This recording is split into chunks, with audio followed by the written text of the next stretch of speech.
What's up, guys? Card here, and today I'm here with a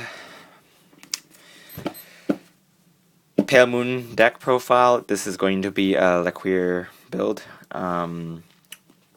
because you guys asked for it, so here it is.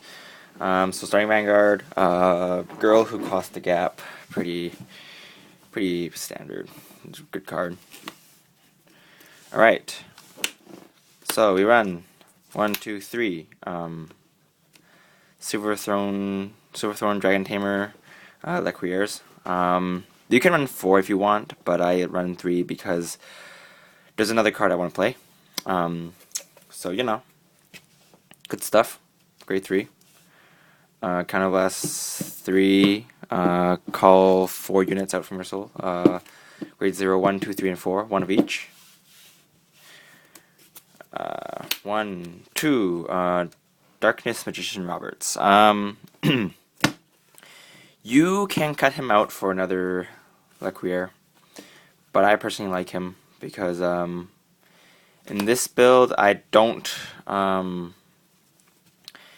9Ks and 8K boosters, so his effect will be better than Nightmare Doll Amy's. So you know, peeking for triggers, pretty good. You probably won't use his Mega Blast ever, but you know, yeah. Next we have 1, 2, 3. Nightmare Doll Alice. You can run 2 and then cut 1 out for another Dragon Tamer, but I like to run 5 Vanguards and 3 Rearguards, grade 3s. That's just something I like. But yeah, you can cut Alice down to 2 and Dragon Tamer up to 4 if you want. I personally like 3, but you know. Next we have 2 Barking Cerberus because I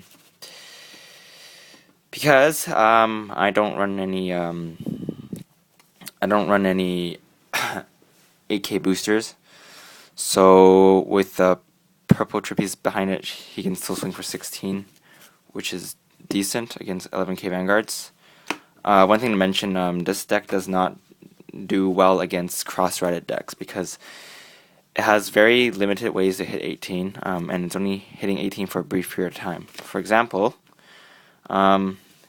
these cards,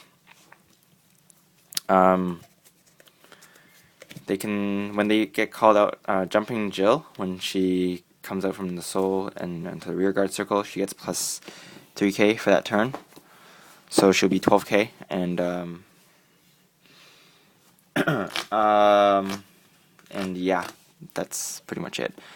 You can actually cut her out for another Barking Cerberus, but you know,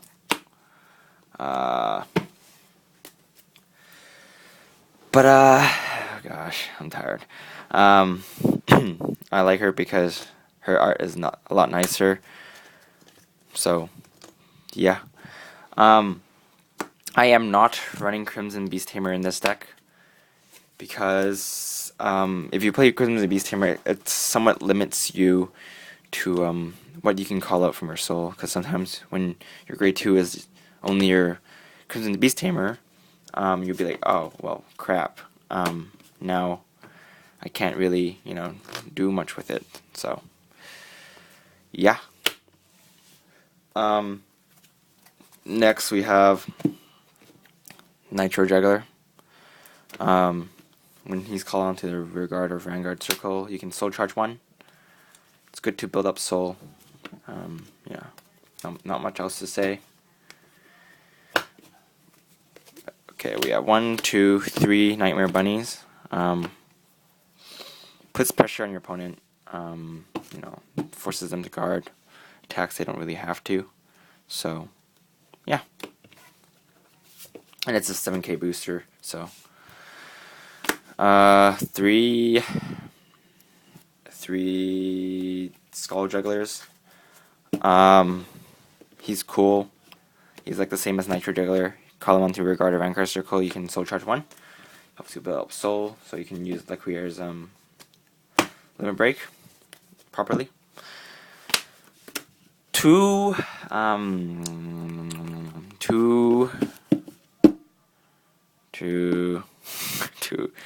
jumping grails. You can actually replace these with AK boosters. I'm just playing around with these cards to see if they're actually useful. But you know, these can probably be AK boosters, because that way it'll make your jumping Jill better. But playing through these for now, because they can potentially be 10k boosters. So yeah.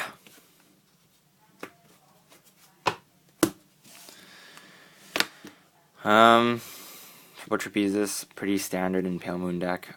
4 is too much, 3 is pretty good, 2 is too little. So running 3. Yeah, and also combos well with Nightmare Bunny.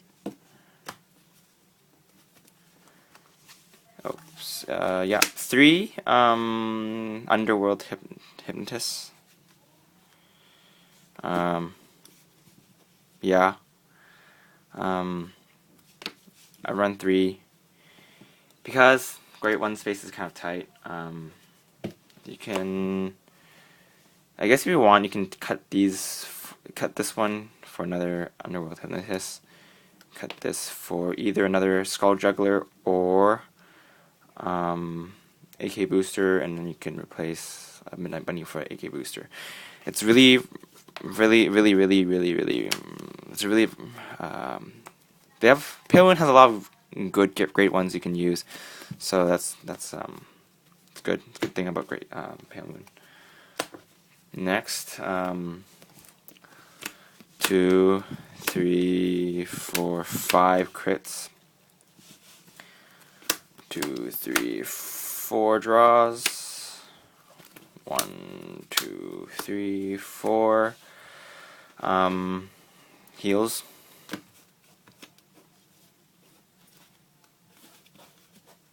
Yeah, oops. And 3 stands. Why I run 3 stands? Because I'm running Alice, and you know, can help put more pressure onto your opponent.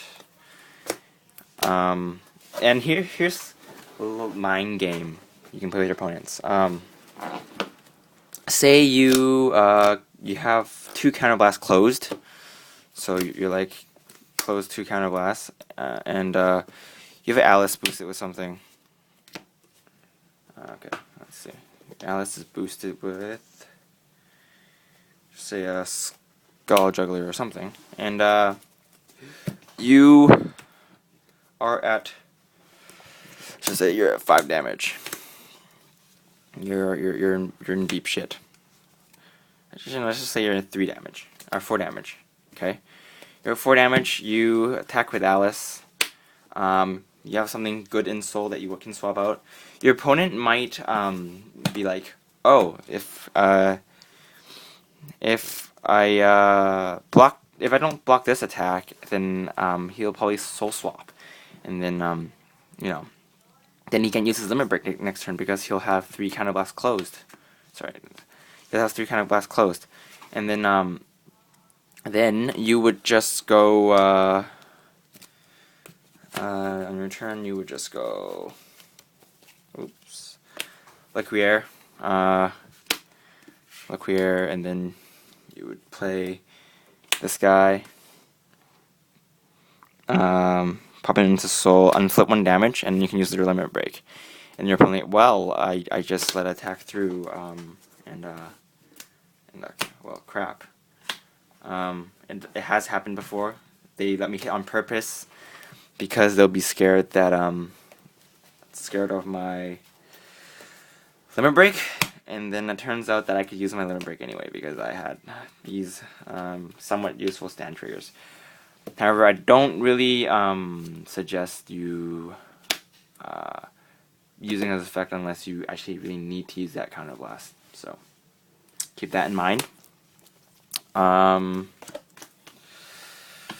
That's pretty much it.